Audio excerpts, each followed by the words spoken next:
In the last 10 years, Hungary's policy has repeatedly run counter to the EU's position. One of the country's latest odious initiatives was Viktor Orban's tour, which he himself called a peacekeeping mission. Immediately after Budapest rotated the presidency of the Council of the EU, the Hungarian Prime Minister visited Ukraine, Russia, China, and the United States, where he met with Donald Trump. Brussels sharply criticized Orban's initiative and stressed he does not represent the EU, but acts solely as the head of the Hungarian government.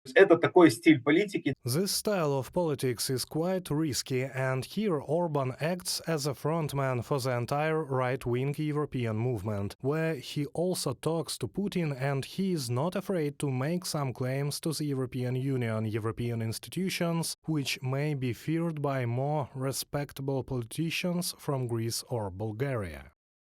The next initiative that caused a negative reaction of the European Union was Hungary's decision to simplify entry to the country for citizens of Russia and Belarus. Since July 9, 2024, Budapest has been issuing them so-called national cards. These are not Schengen visas, but work premises and residence premises valid on the territory of Hungary. The authorities explained it by the desire to attract labor force to the state, which will be employed, among other things, in the construction of new facilities at the nuclear power plant Paks. By the way, one of the participants of this project is the Russian company Rosatom. Such a visa exception for Russians and Belarusians has seriously concerned the EU. After all, holders of the Hungarian national card can use it to travel all 29 countries of the Schengen zone for up to 90 days without a visa.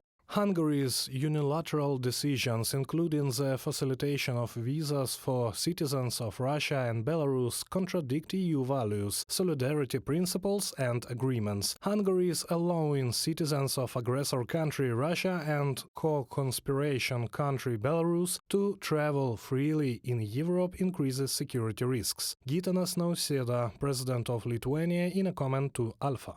Budapest's decision to simplify entry for citizens of the Russian Federation and Belarus has become a reason for discussion of Hungary's exclusion from the Schengen zone. According to Politico, 70 European MPs have already signed the appeal to the European Commission. Budapest's policy may indeed push Brussels to reform the EU, analysts say. Orban is indeed pursuing a defiant policy, taking advantage of the institutional peculiarities of the European Union and NATO. This can be countered by reforming these institutions, which have long been established. And in fact, from the point of view of security, the new services need to be reformed.